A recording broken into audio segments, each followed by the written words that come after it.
Age of Empires 3 was released back in 2005, which means the game is now 18 years old.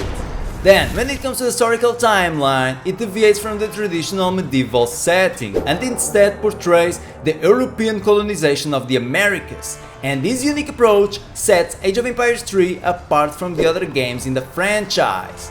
But, is that enough for you to play it nowadays? Is it still worth playing AoE 3 in 2023? Godfather here, and today it's time to dive into this real-time strategy jam, Age of Empires 3. So the story of this RTS began in 2005 when they launched the original version of the game, which brought us the European civilizations. 1 year later, they released the War Chiefs, which brought the native civilizations. And then, 1 year later, in 2007, they released the third expansion of the game, the Asian Dynasties, which brought the Asian civilizations.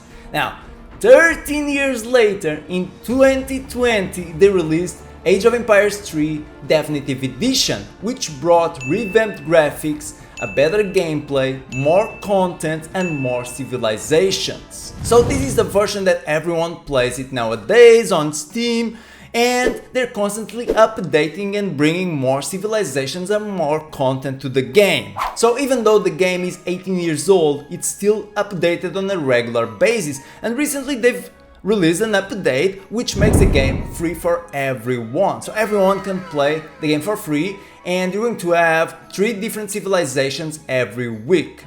Now, talking about civilizations, there is a total of 22 different civilizations in Age of Empires 3, each one of them with their own strengths, weaknesses, unique military units and unique technologies. And here, just like every other real-time strategy game, each civilization requires a different playstyle. So for example, if you play the Japanese, you're going to have to build wonders to age up, and each wonder is going to give an unique power. But if you play with the British, in order to age up you have to do it through the town center, which is going to interrupt the settler production.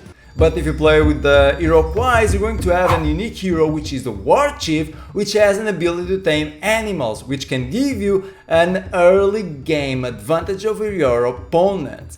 Each civilization is going to be played in a completely different way, and each civilization also fits into one of 5 groups. So you have the Africans, the Asians, the Europeans, the Native Americans and the Federal Americans. In most RTSs, you set up your strategy at the beginning of each match. But in AoE 3 things are a bit different, because here you set up your strategy when you build your decks. And you must be wondering, what the hell are decks? Well, decks have cards which can be used during a match to bring you military units or settlers or resources or technological upgrades, and they play a major role in the outcome of each match. Talking about winning matches, here you have 2 different ways of winning a match. You can either kill every single unit of your opponent and destroy every single building, or you can win through the trade monopoly. So here you have trading posts which have to be built in specific slots, and if you control the trade route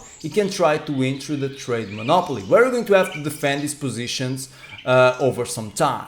Then when it comes to gameplay, Age of Empires 3 is still really fun to play. Plus, if you're an Age of Empires player who's looking for something different than what the Age of Empires games typically offer, then Age of Empires 3 is the game you're looking for. Because you have a huge variety of civilizations, you have deck building and you have many other features that set Age of Empires 3 apart from the other games in the franchise. But now, what about graphics? Does AoE 3 still look good?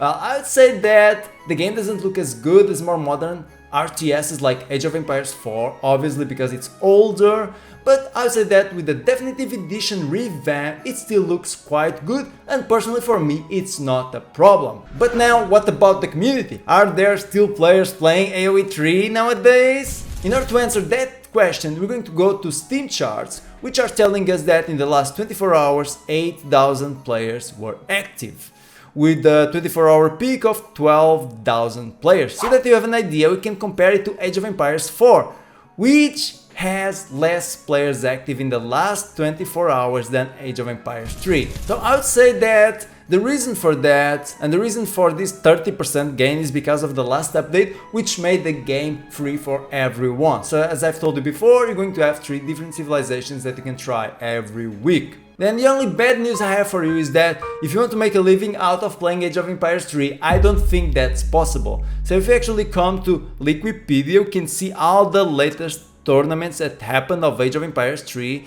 and most of them have a really small prize pool. The tournament with the highest prize pool was the World Cup, where the prize pool was of $400, and that's not really a lot. So I would say that's a downside, but not really a problem if you're looking for an RTS to play just for fun. So by now we should have enough information to answer the question of the video. Is it still worth playing Age of Empires 3 in 2023? Well, I would say that if you consider that Age of Empires 3 is completely different than all the other Age of Empires, if you consider that you have a huge variety of civilizations, and if you consider that probably you don't have that many RTSs set in the Discovery Ages that are as good as Age of Empires 3, then the answer is yes, it's still worth playing Age of Empires 3 in 2023. But what about Age of Empires 4? Is it still worth to play nowadays? Well, make sure you watch the latest video I've done about it to find out. Thanks for watching, and I'll meet you guys in the battlefield.